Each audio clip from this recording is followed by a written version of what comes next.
नीतीश कुमार का इस्तीफा। बिहार के मुख्यमंत्री नीतीश कुमार ने राज्यपाल को अपना इस्तीफा सौंप दिया है। यह इस्तीफा एनडीए की हालिया विधानसभा चुनाव की जीत के बाद आया है, जिससे वर्तमान मंत्रिमंडल का कार्यकाल खत्म हो गया है।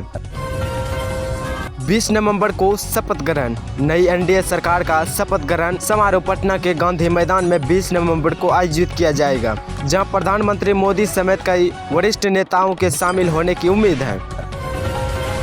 चिराग पासवान को मंत्री पद की उम्मीद। एलपीजी रामविलास के नेता चिराग पासवान को मंत्रिमंडल में 3 मंत्री पद मिलने की संभावना है, जो उनके राजनीतिक प्रभाव को दर्शाता है। जीतन राम मांझी को मंत्री की संभावना। हिंदुस्तानी आवाम मोर्चा के जीतन राम मांझी को मंत्री पद मिलने की उम्मीद जताई जा रही है, ताकि गठबंधन में उनकी भागीदारी मजबूत बने। तेजस्वी यादव की बैठक। राष्ट्रीय जनता दल आरजेडी के नेता तेजस्वी यादव ने विधानसभा चुनावों में हार के बाद पार्टी उम्मीदवारों और नए विधायकों को साथ बैठक बुलाई है, जहां वे चुनावी रणनीति और भविष्य की दिशा पर चर्चा करेंगे। महागठबंधन की हार पर समीक्षा। आरजेडी का पिछड़ा महागठबंधन की कमजोर स्थिति को रेखांकित करता है। तेजस्वी यादव की बैठक में बताया गया कि आगामी समय में गठबंधन की राह एवं रणनीति पर विचार किया जाएगा। एनडीए ने विधानसभा में शानदार प्रदर्शन किया। एनडीए ने बिहार की 243 सदस्य विधानसभा में लगभग 202 सीटें जीते हैं, जो उनकी मजबूती, जनादेश और लोकप्रियता को दर्शाता है। महिला वोटरों की अहम भूमिका। चुनाव में महिला वोटरों की भागीदारी महत्वपूर्ण रही और उन्हें एनडीए को जीत दिलाने में बड़ा योगदान दिया। खासतौर पर सशक्तिकरण और कल्याण मॉडल वोटरों को आकर्षित कर रहा था।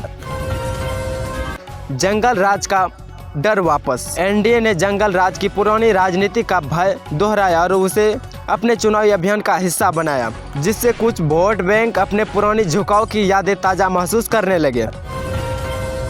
नीतीश कुमार की कृतज्ञता जीत के बाद नीतीश कुमार ने जनता का धन्यवाद दिया और कहा कि यह जनादेश उनके सरकार को विकास की गति आगे बढ़ाने में मदद करेगा।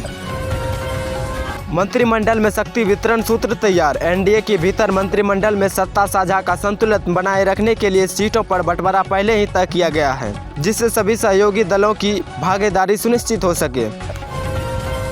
गांधी मैदान बंदी की सूचना। शपथ ग्रहण समारोह की तैयारी के चलते पटना का गांधी मैदान 17 नवंबर से बंद कर दिया गया है और सुरक्षा इंतजाम कड़े किए गए हैं। औद्योगिकरण का वादा। गृह मंत्री अमित शाह ने बिहार में एक नए औद्योगिक युग का वादा किया।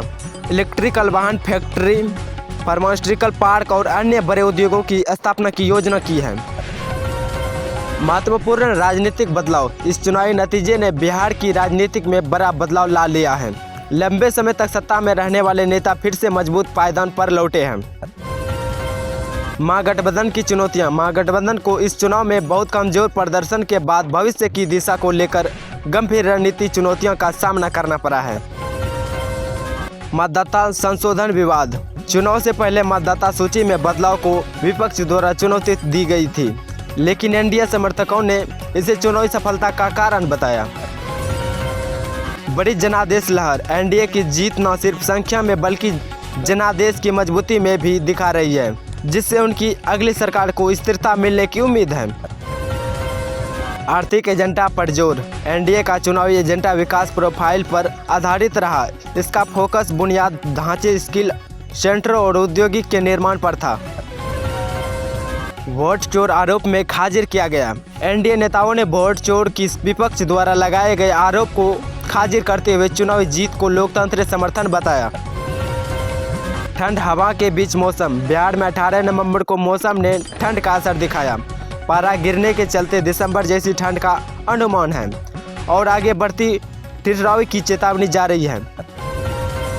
तो ये थी आज की बिहार की तमाम खबरें। अगर आपको वीडियो अच्छी लगी हो तो हमारे चैनल को लाइक एंड सब्सक्राइब जरूर करिएगा। तब तक के लिए जय हिंद, जय भारत।